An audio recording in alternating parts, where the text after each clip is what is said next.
This collection is called Please Do Touch.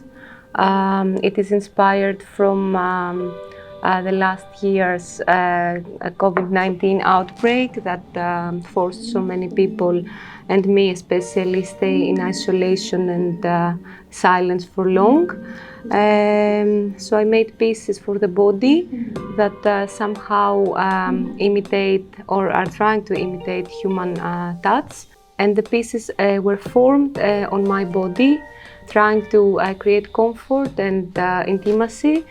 I invite people to touch my pieces, to spend some time in my space, relax and stay in silence with themselves, listening their own bodily sounds and find comfort with my pieces.